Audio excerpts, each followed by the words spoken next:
Selamat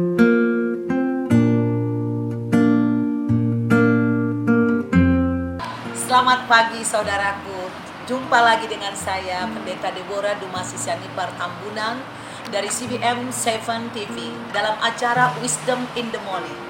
Saudaraku, kalau kita mencari Tuhan di atas segalanya, maka Tuhan akan mengutamakan apa yang kita inginkan.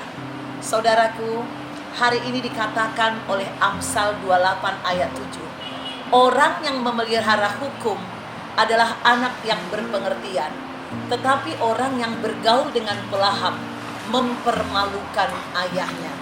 Saudaraku, anak yang memelihara hukum, ada hukum dunia, ada hukum surga, hukum kehidupan. Hukum apapun itu saudaraku, perlu kita pelajari. Kalau kita tidak mengerti hukum sebagai warga negara yang baik, kita melanggar hukum, kita akan mengalami banyak kesulitan, mengalami banyak penderitaan.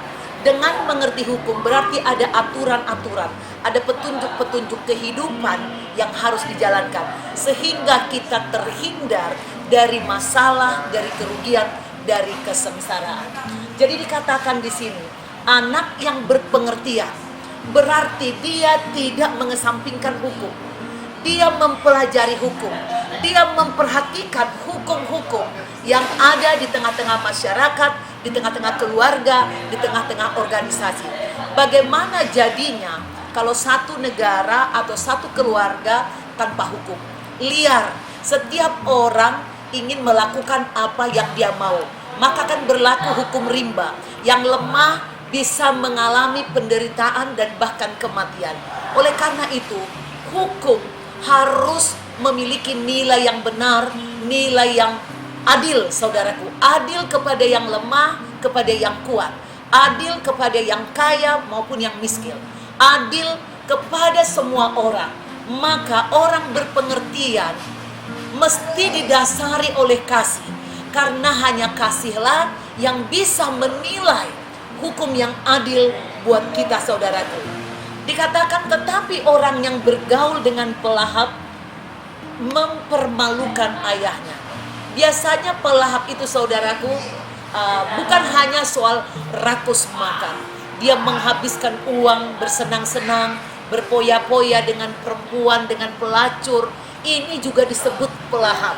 Saudaraku yang menghabiskan uang, di mana saudara pasak lebih besar daripada tiang.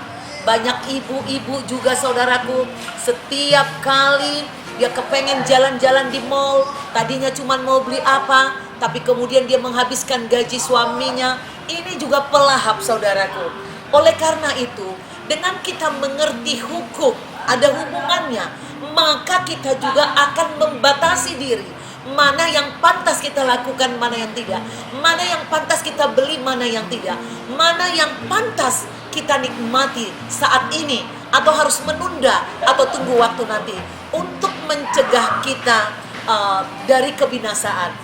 Saya pernah dengar lagu saudaraku, lagu anak-anak yang luar biasa. Dikatakan menabung bukan menghambur. Menabung itu tindakan bijaksana. Itu adalah hukum daripada Tuhan. Tidak berpoya-poya ketika ada, tapi dia juga memperhitungkan apa kehidupannya ke masa depan. Saudaraku, hukum Tuhan itu luar biasa. Hukum dunia pun sebenarnya mengajarkan kita untuk taat kepada hukum pemerintah. Jangan kita mau bikin hukum sendiri. Harus ada pengendalian diri. Sekalipun kita merasa seperti ini bertolak belakang, kita perlu melakukan proses-proses hukum yang benar, supaya kita sendiri tidak mengalami kesulitan dan tuntutan hukum yang sebaliknya akan menyusahkan kita. Demikian saudaraku, rema yang bisa saya bagi buat saudara di pagi ini. Jadilah orang yang taat hukum. Orang yang taat hukum pasti membayar pajak. Orang yang taat hukum, dia juga memberikan persepuluhan ke rumah Tuhan dimanapun engkau beribadah, tanpa ada aturan atau tidak saudaraku. Dulu waktu saya di gereja yang lama tidak ada persepuluhan. Saya hanya mendengar dari kata orang saudaraku. Tetapi Ketika saya dengar, oh iya, rumah Tuhan juga perlu saya kasih persepuluhan. Jadi saya selalu taat memberikan persepuluhan di gereja manapun saya berada. Saudaraku, taat hukum itu indah, membuat hati tenang. Dan yang paling luar biasa, kita tidak ada kekurangan. Sebab kita harus menjadi berkat. Memberkati diri kita, memberkati keluarga kita, memberkati saudara kita, dan memberkati negeri kita. Buat apa kita berdoa tapi kita mengembang pajak? Kita katakan, berkatilah Tuhan negeriku, beri keamanan, beri kemajuan, tapi kita sendiri tidak mau bayar pajak. Bayarlah pajak sebagaimana seharusnya, seperti yang Tuhan perintahkan. Karena itu hukum. Maka engkau akan dilepaskan dari segala tuntutan hukum yang akan bisa membinasakanmu. Dan engkau tidak akan takut dikejar-kejar orang pajak. Saya percaya yang tidak taat hukum, yang tidak taat pajak juga tidak taat hukum Tuhan. Maka orang yang taat hukum Tuhan, dia membayar pajak. Mari saudaraku, dari yang kecil sampai yang besar, biarlah kita bisa dipercaya oleh Tuhan, karena kita harus taat hukum. Demikian saudaraku, sampai jumpa besok pagi dalam acara Wisdom in the Morning. No Bible, no breakfast. God bless you.